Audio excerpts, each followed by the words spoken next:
में मंगल तेरे ही दम से सबने ये शोर मचाया है, साल की रांगा दिन आया है, साल की रांगा दिन आया है।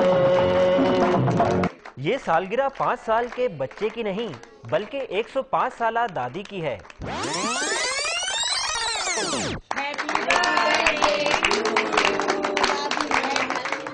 अपनी प्यारी दादी के लिए घर वालों ने किया एहतमाम और खूब खुशियां मनाई। सभी घर वाले दादी को दिलो जान से चाहते हैं और लंबी उम्र की दुआएं करते हैं। हम चाहेंगे हमारी दादी और जिए और इतने साल जिए कि बस हमारे साथ ही रहे हमेशा, इंशाअल्लाह ताला। हमें सबको चाहिए कि हम अपने बड़ों का एहतराम करें और उनकी इज्जत करें। दादी ने हम लोगों को सबको एक साथ जमा करके रखा हुआ है। बहुत प्यारी दादी, अल्लाह ताला इनको जिंदगी अता करे। दादी को भी नया दौर पसंद नहीं, कहती हैं पहले का वक्त अच्छा था जब सब मिलके रहा करते थे। हमारा दौर बहुत अच्छा था,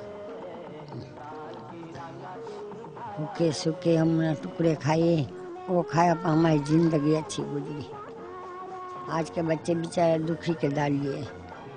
अपनी यादों के साथ उम्र के इस हिस्से में भी अपने ज्यादातर काम खुद करती हैं और कभी कभी बच्चों को कहानियां भी सुनाती हैं। यही वो बातें हैं जो सबको याद रह जाती हैं।